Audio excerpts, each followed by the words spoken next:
खिलाफत बनो मैया के द्वार में अब्दुल्लाह बिन कलाबा नाम के एक आदमी का ऊंट गुम हो गया।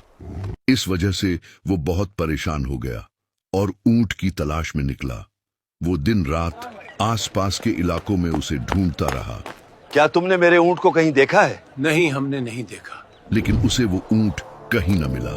ऐसे ही तलाश करते करते वो अदन नाम के शहर से दूर एक जंगल में चला गया।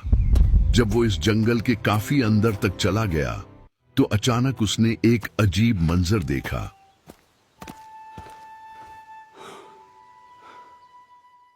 उसे दूर जंगल के बीचों बीच एक शहर नजर आया। जब वो करीब पहुंचा तो उसने देखा कि शहर के चारों तरफ एक दीवार बनी हुई है। शहर के आसपास बहुत सी ऊंची ऊंची खूबसूरत इमारतें बनी हुई हैं और उन इमारतों के ऊपर झंडे लगे हुए हैं। यह देखकर अब्दुल्लाह के दिल में ख्याल आया कि इस शहर के अंदर जाकर पूछता हूं, शायद मुझे यहां अपने ऊंट की कोई खबर मिल जाए। लेकिन जब वो करीब पहुंचा तो वो हैरान रह गया। जितना वो आगे बढ़ता गया उतना ही उसे अजीब लगने लगा कि इतना बड़ा शहर सामने है मगर कहीं भी कोई इंसान नजर नहीं आ रहा। उसने अपना ऊंट जिस पर वो सवार होकर आया था उसे शहर के बाहर ही एक तरफ बांध दिया और एहतियात के तौर पर तलवार हाथ में पकड़ी और आहिस्ता आहिस्ता शहर की तरफ बढ़ने लगा। जब वो करीब पहुंचा तो उसे दो बहुत बड़े दरवाजे नजर आए। फिर जब वो दरवाजों के करीब गया तो उसके कदम रुक गए और वो हैरानी से उन्हें देखने लगा। वो दरवाजे इतने ऊंचे और इतने बड़े थे कि उसने अपनी पूरी जिंदगी में इतने बड़े दरवाजे नहीं देखे थे।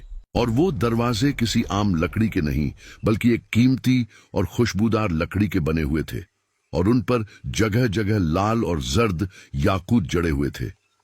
उन याकूत पत्थरों की रोशनी से पूरा दरवाजा जगमगा रहा था।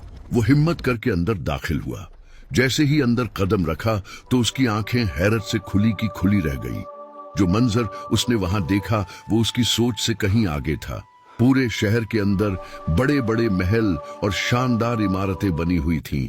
यह कोई आम मकान नहीं थे बल्कि सोने चांदी और कीमती पत्थरों से बने हुए महल थे। दीवारें खालिस मोतियों से जगमगा रही थीं।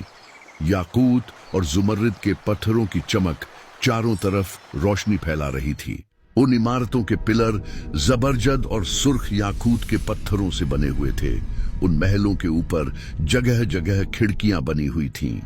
हर खिड़की सोने और चांदी से बनी हुई थी और मोतियों से सजी हुई थी। उन महलों के आसपास शानदार बागात थे। हर तरफ हरे भरे दरख्त खड़े थे और उन दरख्तों पर हर तरह के फल लगे हुए थे और दरख्तों के नीचे नहरें बह रही थीं। ये सब कुछ देखकर वो बहुत परेशान हो गया।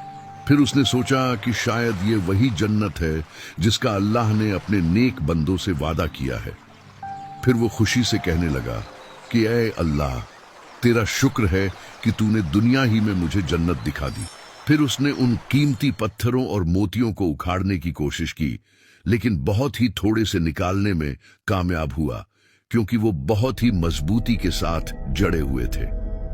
उसने याकूत और जुमर्रिद के बड़े पत्थरों को भी निकालने की कोशिश की लेकिन वो नाकाम रहा। फिर जो कुछ उसके हाथ लगा वो लेकर वापस अपने ऊंट की तरफ गया और उसी रास्ते से वापस चल पड़ा जहां से वो आया था। जब वो यमन वापस पहुंचा तो उसने लोगों को सारा वाकया बताया और उन्हें वो पत्थर और चीजें दिखाईं जो वहां से वो लाया था। ये सुनकर लोग बहुत हैरान हुए और हर तरफ ये खबर फैल गई कि अब्दुल्लाह बिन कलाबा ने एक जन्नत जैसा शहर देखा है। और इस तरह ये बात उस दौर के खलीफा मुआविया तक पहुंची। खलीफा ने अपने एक गवर्नर को लेटर लिखा और उसे कहा कि उस आदमी को मेरे पास भेज दो जो अजीब शहर देखकर वापस आया है। जब अब्दुल्लाह बिन कलाबा को खलीफा के पास लाया गया तो उसने उसको अकेले में बुलाकर सारी तफसील पूछी। अब्दुल्लाह ने पूरा वाकया सुनाया और बताया कि वहां ऐसे महल और इमारतें थीं जो सोने, चांदी, मोतियों, याकूत और जुमर्रिद से बनी हुई थीं।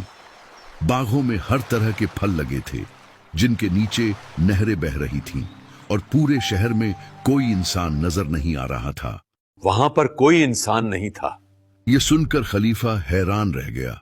फिर उसने काबल इबादा नाम के आदमी को बुलाया जो पुरानी किताबों का इल्म रखता था और उससे पूछा, क्या तुमने किसी किताब में पढ़ा है कि दुनिया में कोई शहर ऐसा भी मौजूद है जो सोने और चांदी से बनाया गया हो, जिसके पिलर जुमर्रिद और याकूत के हों, इमारतें और खिड़कियां मरवारीद और मोतियों से सजी हों और दरख्तों के नीचे नहरें बहती हों? काब ने जवाब दिया, हाँ। ये शहर आद के बेटे शदाद ने बनाया था, वही आद जिसकी कौम को कौम आद कहा जाता है। आद के दो बड़े बेटे थे, शदीद और शद्दाद। शदीद पहले मर गया, लेकिन शद्दाद ने जवान होकर अपने बाप की हुकूमत संभाल ली और बादशाह बन गया और पूरी दुनिया पर हुकूमत करने लगा। शद्दाद को किताबों और इल्म का बहुत शौक था। वो हर वक्त नए किस्से और कहानियां पढ़ता और सुना करता था। जब वो जन्नत के मंजर की तारीफ सुनता, जिसमें जुमर्रिद और याकूत की इमारतें, मरवारीद से सजे हुए महल और खुशबूदार लकड़ी के फर्श होते हैं, तो उसके दिल में ख्वाहिश पैदा हुई कि दुनिया में भी ऐसा शहर बनाया जाए। शद्दाद ने फैसला किया कि वो अपने ख्वाब का शहर हकीकत में बनाएगा। उसने 100 आदमियों को मुंतखब किया और उन्हें हुक्म दिया कि वो इस शानदार शहर की तामीर करें, और उन 100 में से हर एक आदमी के साथ 1000 मजदूर भी मुकर्रर किए गए ताकि काम जल्दी मुकम्मल हो।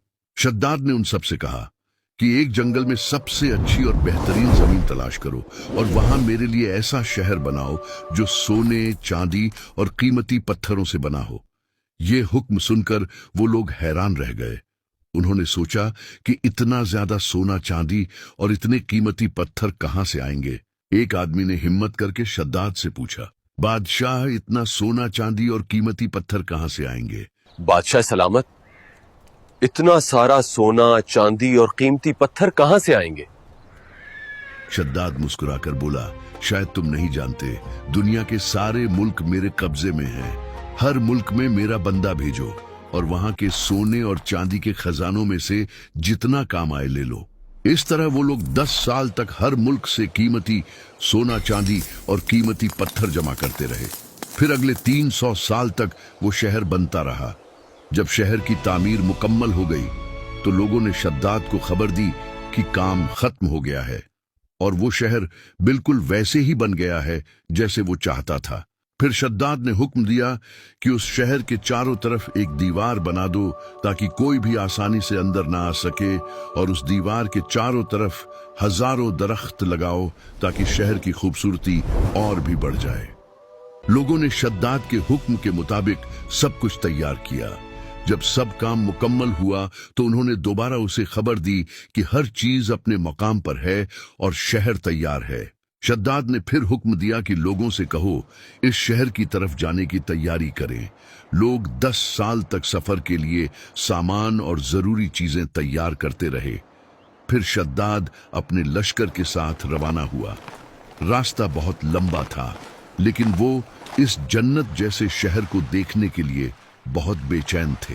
लेकिन जब वो इस शहर के करीब पहुंचा और सिर्फ एक रात का सफर बाकी था, तो अल्लाह ने आसमान से एक गरजदार आवाज भेजी। ये आवाज सुनकर शद्दाद और उसके तमाम साथी फौरन हलाक हो गए। न वो खुद शहर में दाखिल हो सका और न उसके साथियों में से कोई दाखिल हो सका। फिर काब ने बताया कि मेरे इल्म के मुताबिक नबी अलैहिस्सलाम के जमाने के बाद एक आदमी इस शहर में दाखिल होगा जिसके बाल सुर्ख रंग के होंगे